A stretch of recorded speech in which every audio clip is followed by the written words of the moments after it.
बाल पकड़ के रखा है खोपड़ी आजम मुनीर की लाल किले बड़ा जोश आ रहा है। एक से बात कर जजवा 20 सैयद मुजम्मिल शाह नाच बेटा तू नाच पे। मुजम्मिल जैसे तमाम चैनल 2 बजे के करीब एक प्रेस स्टेटमेंट आता है पाकिस्तान के इंफॉर्मेशन मिनिस्टर का, जिसमें वो कहते हैं कि अगले 48 आवर्स बहुत क्रूशल है, इंडिया अटैक कर सकता है, मिलिट्री मोबिलाइज़ कर दी जाती है।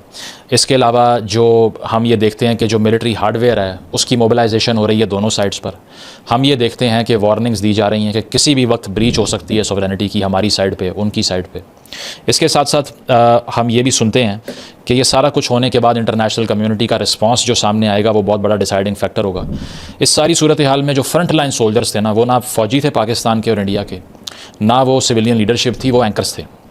सूट्स पहन के एसी वाले स्टूडियोज़ में, यूट्यूब का स्टूडियो भी वो हो सकता है, न्यूज़ मीडिया का स्टूडियो भी हो सकता है, उसमें बैठे हुए ये एंकर्स जो कि व्यूज़ के भूखे हैं, who are fishing for your eyeballs all the time, and that's why they'll say any gibberish that comes to their mind and their mouth, kept selling the jingoistic narrative। ये बताया गया news rooms में बैठ के चीख चीख के, गला फाड़ के, टॉप ऑफ द वॉइस पे कि हमारा मुल्क आपके ज़्यादा इंसानों का कत्लेआम कर सकता है। ये बताया गया कि हमारे पास वो रिसोर्सेज हैं जो कि आपके दांत खट्टे कर देगा और मुंह तोड़ देगा और प्लंडर कर देगा, ज़िंदा जला देगा इंसानों को, और इसके अलावा हम किसी को छोड़त मिट जाएगा। और हर दफ़ा एक दुकानदारी होती है ना, हर इशू के ऊपर एक दुकानदारी की जाती है। पाकिस्तान की डोमेस्टिक पॉलिटिक्स की मैं अगर बात करूं तो पीटीआई जब एहतजाज करती थी तब भी यही दुकानदारी होती थी, इसके ऊपर व्यूज़ लेना। और आजकल जंग का सीज़न है, वो कहते हैं ना जिस तरह शादियों पे कुछ लोग डांस करने के लिए ग्रुप्स लेके जाते हैं तो वो सीज़न करके आते हैं, आजकल एंकर सीज़न करते हैं यहाँ पे, उनका जंग सीज़न चल रहा है आजकल।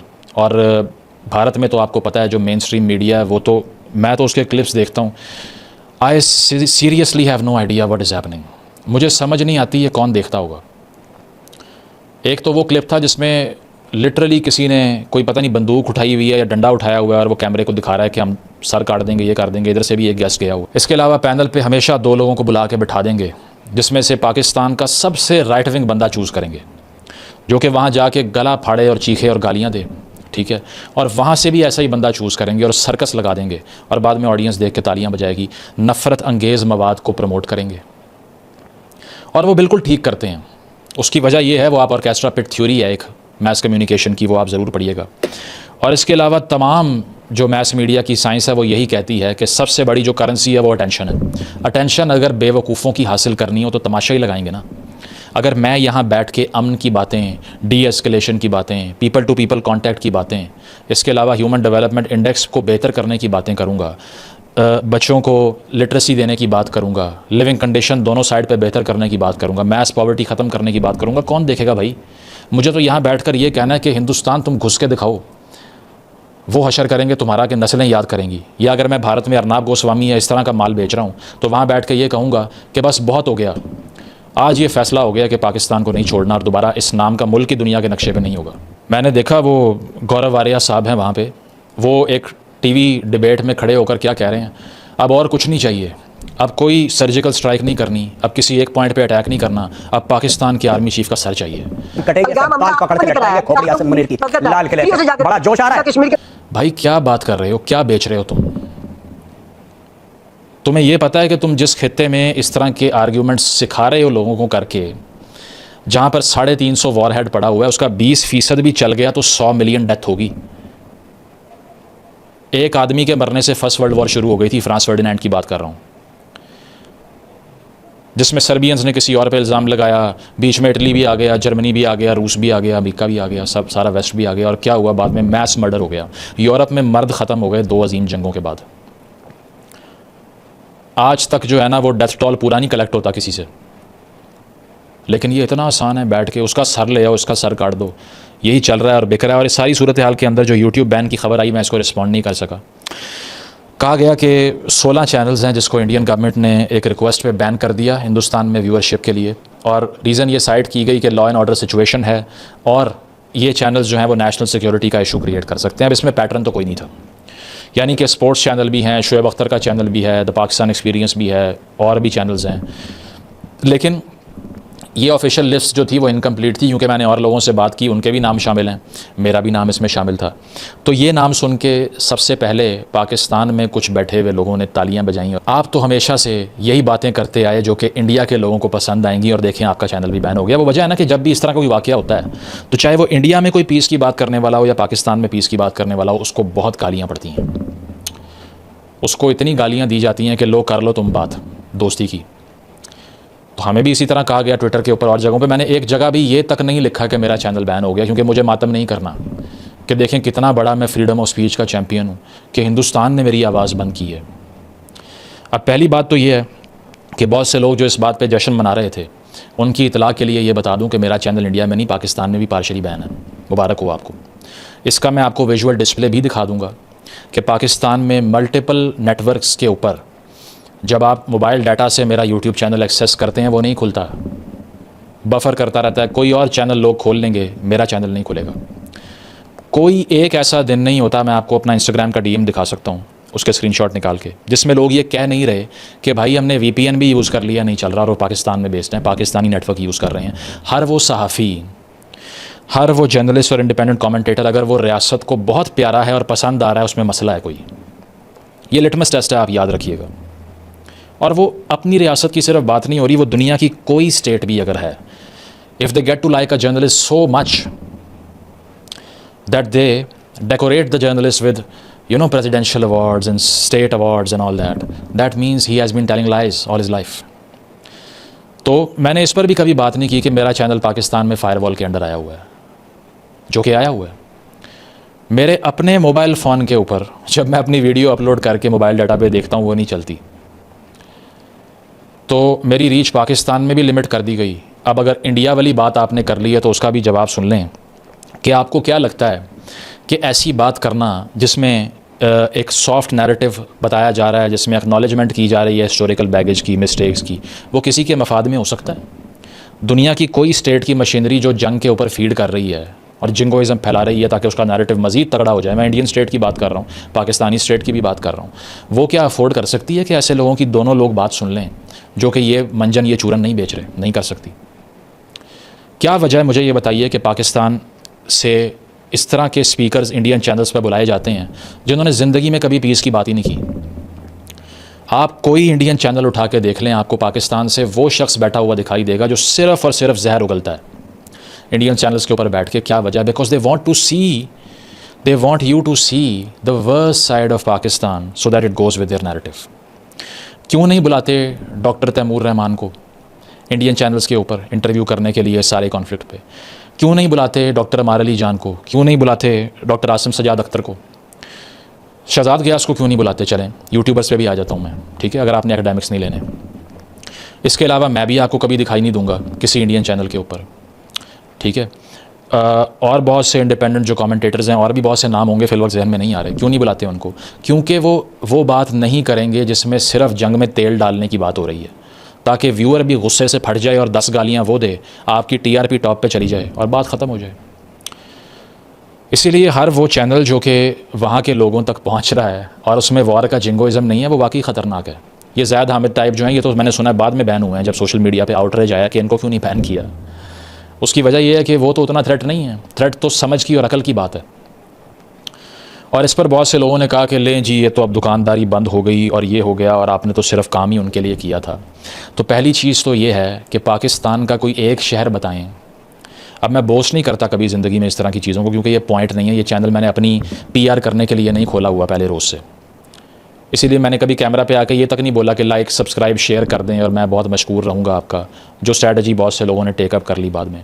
लेकिन पाकिस्तान का कोई एक शहर, पेशावर से लेके अपर पंजाब के शहरों से लेकर, ठीक है, लाहौर, इस्लामाबाद, ठीक है, या जिस शहर में मैं गया, जहाँ पर मैंने स्टडी सर्कल किए, ग्राउंड्स में बैठ के, हॉल्स में बैठ के स्टूडेंट्स को एड्रेस किया, या उन्होंने मेरी बात सुनी, उन्होंने इसीलिए बात सुनी कि वो सारे इंडियन टॉपिक्स में इंटरेस्टेड हैं।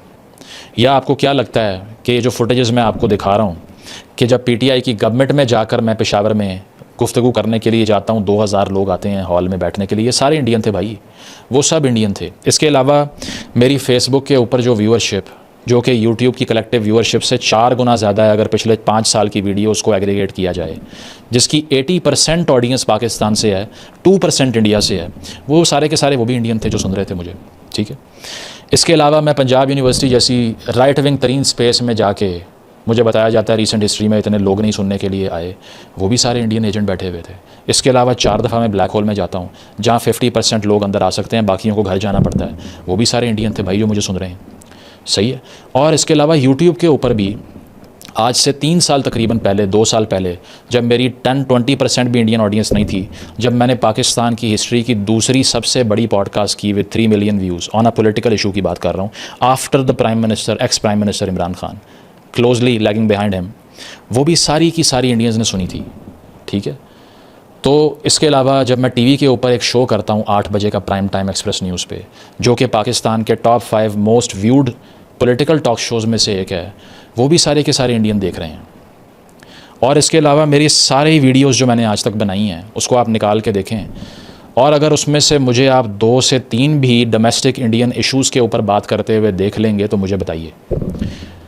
होता इस तरह से है कि यूट्यूब के ऊपर आज से 4 साल पहले 2-4 इंडियन जो मेजर यूट्यूब चैनल्स हैं वो मेरी किसी वीडियो पे रिएक्ट करते हैं, and a lot of people there get to find it sensible and they start subscribing me, my audience jumps to 30% from India, ठीक है। और उसके बाद बहुत से लोगों ने मुझे डिस्क्रेडिट करने के लिए क्या कहना शुरू कर दिया कि भाई ये तो सारे लोग इसको वहाँ से देख रहे हैं।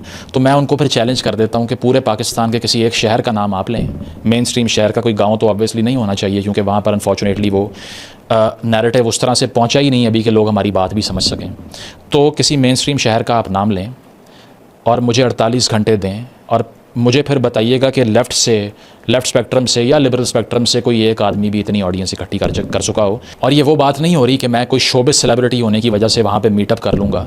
वो सब लोग जो सुनने आते हैं वो रेजोनेट करते हैं बातों से, वो इसीलिए करते हैं कि उनकी सफ़रिंग की बात हो रही है, वो इसीलिए करते हैं कि उन मौज़ूआत के ऊपर बात हो रही है जो किसी और को करते हुए 1000 बार सोचना पड़ता है। यहाँ पे रिलीजियस एक्सट्रीमिज़म की कंडेमनेशन हो रही है, एथनिक क्लिनजिंग की कंडेमनेशन हो रही है, इसके अलावा रेशल प्रोफाइलिंग की कंडेमनेशन हो रही है।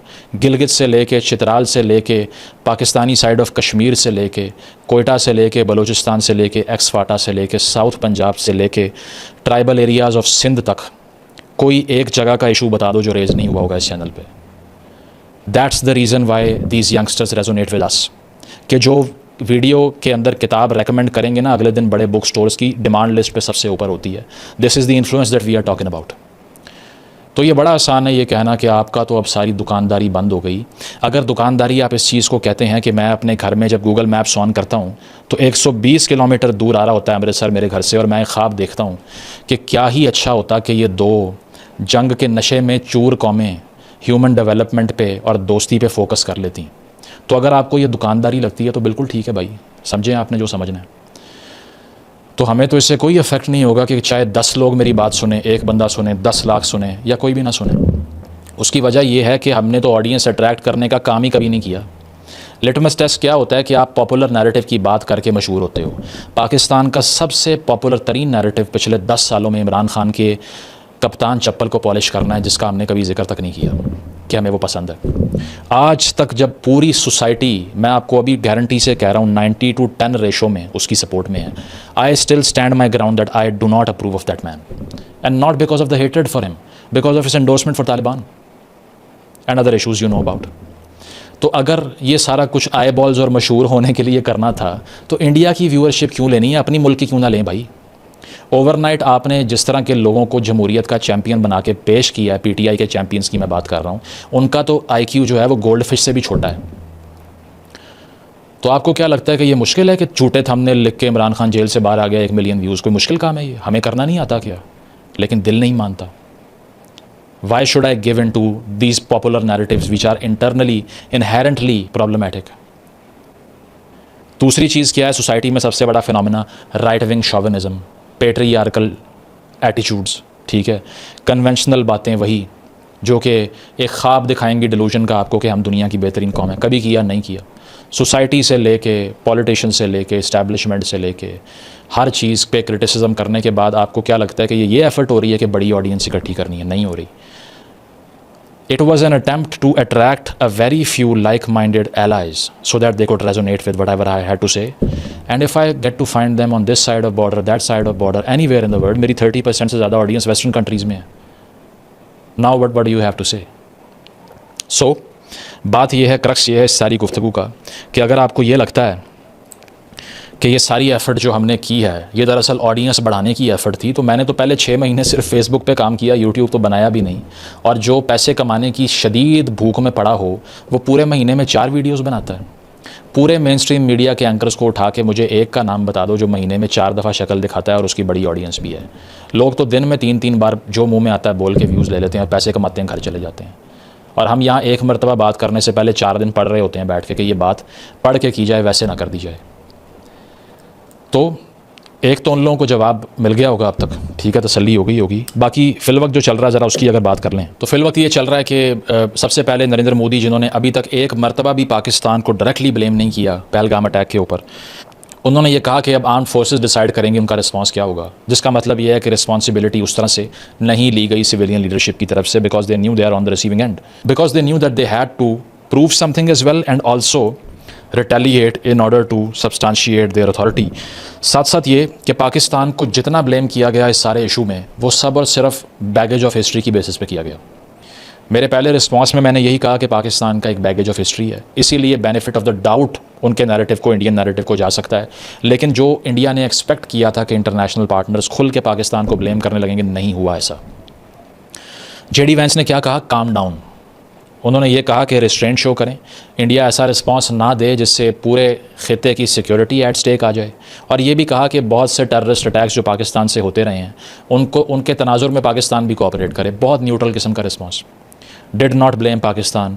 अच्छा, यूरोपीय union did not blame Pakistan. China, वो तो आपको पहले ही एंटिसिपेटेड है कि चाइना ने शहबाज शरीफ साहब की उस ऑफ़र को कि न्यूट्रल प्रोब करवा लीजिए उसको एंडोर्स कर दिया, जिस पे इंडिया में बहुत क्रिटिसिज्म हुआ कि चाइना बैक कर रहा है पाकिस्तान को. इवन अमेरिका को भी इंडियन पेपर्स ने ब्लेम किया कि दोबारा से ये पाकिस्तान को सपोर्ट करना शुरू हो चुके हैं. So the international support that the Indians want to bring to this narrative that they built up was not there. उसकी वजह यह है कि बेशक बैगेज ऑफ हिस्ट्री सारा मौजूद है, लेकिन दुनिया की कोई भी रियासत अगर एक बात करे और शहरी आंखें बंद करके उस पर यकीन कर ले तो इसका मतलब है वो क्रिटिकल थिंकर नहीं हो सकता. और मैंने ये देखा है कि पाकिस्तान के अंदर, इंडिया के अंदर ये एटीट्यूड हमेशा से ये रहा है कि जो बात ऑफिशियल माउथ पीस से निकल आई उस पर जान देने को तैयार हो जाना है. इसीलिए तो ये खित्ता डिवाइड हुआ, because it was very easy to tell these people anything and make them do anything. नीचे ने कहा था politician divides the masses, the mankind into 2 groups, tools and enemies. या टूल्स की तरह इस्तेमाल करते हैं या एनिमी की तरह इस्तेमाल करते हैं. अब आप ये देख लीजिए कि जब इंडस वाटर ट्रीटी को इन अबेंस डालने की बात की गई, जो कि क्लियर सिग्नल था इंडिया की तरफ से कि अब इसके सीरियस कॉन्सिक्वेंसेस होंगे, पाकिस्तान ने शिमला एग्रीमेंट को अबेंस में डाल दिया. उन्होंने कहा कि हम उसको भी फिर टर्मिनेट कर देंगे. अच्छा, उससे होगा क्या कि LOC को आप रेगुलेट करते हो शिमला एग्रीमेंट से, और आपने ये माना था कि ये बायलैटरल इशू है इंडिया पाकिस्तान का, इसका मतलब है आप उस पर स्टैंड नहीं करोगे. और अब ये है कि 10 दिन गुजर गए हैं.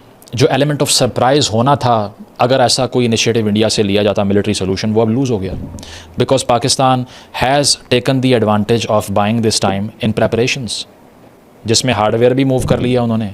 इसके अलावा जो एरियल सपोर्ट है वो भी कम्प्लीटली रेडी. तो एलिमेंट ऑफ सरप्राइज़ तो लूज़ हो गया. और इस पर बहुत से लोगों ने कहा कि 25 मई का इंतज़ार हो रहा है क्योंकि अभी IPL हो रही है, $1 बिलियन प्रोजेक्ट है. मुझे नहीं लगता कि अगर इतना ज़्यादा national security at risk India समझता है तो वो IPL के ख़त्म होने का वेट कर रहा होगा. ठीक है, डिफ़िकल्ट सिचुएशन ये है कि इंडिया को ये इस्टेब्लिश करना है कि now they have avenged themselves, और पाकिस्तान को सिर्फ डिफेंड करना है. इसीलिए the ball is in their court and that's why the pressure lies on them. बहुत से लोग ये बात कर रहे हैं कि सिर्फ पाकिस्तानी साइड को, जिस तरह पहले हुआ था पुलवामा के बाद, अब वही करने की ज़रूरत है. लेकिन इशू ये है कि दुनिया की 24% आबादी यहाँ बैठ के जंग के सायरन बजा रही है और वेट कर रही है क्या होगा. नोबडी नोज़ द कॉन्सिक्वेंसेस कि वो किस हद तक आगे बढ़ सकते हैं. कोल्ड वॉर में आप देख लीजिए कि किस ब्रिंक से ह्यूमैनिटी तबाही से वापस आई थी. तो यहाँ पर भी किसी को अंदाज़ा उसका नहीं है. इसके अलावा जो चाइनीज़ इन्वेस्टमेंट है पाकिस्तान के अंदर, क्योंकि पाकिस्तान ने हमेशा अपनी जियोग्राफी को यूज़ किया है. बेशक मईशत का जो भी बुरा हाल हो जाए, लेकिन ये जियोग्राफिकल वाइटैलिटी जो इस खित्ते में है, यहाँ पर इतनी बड़ी वॉर कौन अफोर्ड कर सकता है? US कर सकता है? नहीं कर सकता. ईरान कर सकता है? नहीं कर सकता अफोर्ड. चाइना कर सकता है जिसने बिलियंस ऑफ डॉलर की इन्वेस्टमेंट की हुई है? नहीं कर सकता. इंडियन मीडिया तो ये भी रिपोर्ट कर रहा था कि ओवरनाइट चाइना ने PL-15 मिसाइल्स पाकिस्तान को दे दी हैं लड़ने के लिए. JF-17 आप देख लीजिए, जॉइंट कॉपरेशन है. ठीक है। इसके अलावा पाकिस्तान का बहुत सा जो एविएशन का हार्डवेयर है चाइना की जॉइंट कॉपरेशन से बनाया जा रहा है। तो जो स्टेक्स हैं यहाँ पे वो इतने ज़्यादा हैं कि हर वो इंसान जो बैठ के आपको बेवकूफ़ बना रहा है इंडिया की टेलीविज़न स्क्रीन्स पर, पाकिस्तान की टेलीविज़न स्क्रीन्स पर, झूठ बोल रहा है सिर्फ व्यूज़ बटोरने के लिए आपको पागल बना रहा है। तो बात यह है कि अगर हम किसी भी रियासत की तरफ से की हुई, किसी भी स्टेट की तरफ से की गई किसी बात को आंखें बंद करके एक्सेप्ट कर लें तो हमने अपने सिटीज़न होने का रोल ही फेल कर दिया। पता नहीं ये कब समझ आएगी। मैं अगर पाकिस्तान की बात करूँ ना, मुंबई अटैक्स के ऊपर मुझे पाकिस्तान की हुकूमत के नैरेटिव पे यकीन नहीं आया था। मैं ऑन कैमरा कह रहा हूँ वो नैरेटिव ठीक नहीं था। ठीक है, यही टेस्ट होता है हर बात का ना। इसके अलावा जब मुझे बताया जाता है बलूचिस्तान में 70 से 80 लोग एक बस के अटैक में, एक ट्रेन के अटैक में मारे गए हैं और ये इंडिया ने किया है, मुझे ये प्रोपगेट नहीं करना कि फिर घुस जाओ वहाँ पे और इंडिया की तमाम शहरियों को मार के वापस आ जाओ। कितने अटैक्स हुए हैं बलूचिस्तान में, जिसमें मेरा शहर जो साउथ पंजाब का बिहाड़ी, वहाँ भी कैजुअल्टीज़ हुई, वहाँ भी लाशें आईं इनोसेंट मज़दूरों की जो जॉब करने के लिए वहाँ पे जा रहे थे। BLA ने मारा, रियासत ने कहा इंडिया ने करवाया। मैंने तो ये नहीं कहा कि जाके प्लंडर कर दो, हिंदुस्तान को मार दो। उसकी वजह यह है कि मैं जिसको टैक्स देता हूँ मैंने उससे सवाल करना है भाई।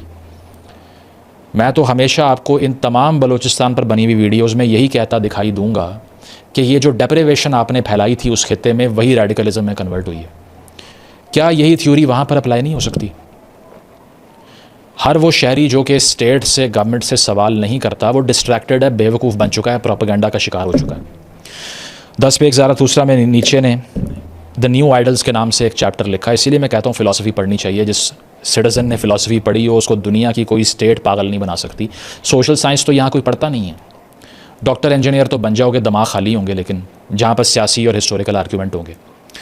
तो कहता है state is the name of the coldest of all cold monsters, coldly it lies and this lie slips from its mouth, I the state am the people. कहता है रियासत यानी कि स्टेट एक ऐसे मॉन्स्टर का नाम है जो सबसे बेरहम और कोल्ड है, और कहता है कि वो बेरहमी से झूठ बोलती है, और कहता है कि उसके मुंह से हमेशा ये झूठ निकलता हुआ दिखाई देगा कि मैं तुम्हारी नुमाइंदा हूँ, आई रिप्रेजेंट यू। फिर कहता है everything the state says is a lie, तकरीबन हर चीज़ जो रियासत बोलती है झूठ है। एवरीथिंग इट हैज़ स्टोलन, इसके पास जो भी है इसने चुराया है, इसने छीना है। मकसद ये है ये बात करने का उसका कि रियासत गुड और ईवल को डिफ़ाइन करती है। वो बताती है ये शख्स बुरा है, इसको मार दो, ये हमला उस शख्स ने किया, उसको मार दो। एक पूरे मुल्क में 24 करोड़ आबादी रहती है, वो सारी तुमसे नफरत करती है, और हमें ये सिखाया जाता है कि 1.5 अरब की आबादी हिंदुस्तान में तुमसे नफरत करती है। कौन मानता है इसको? बेवकूफ़, जाहिल, प्रोपेगेंडा का शिकार, खाली जहन।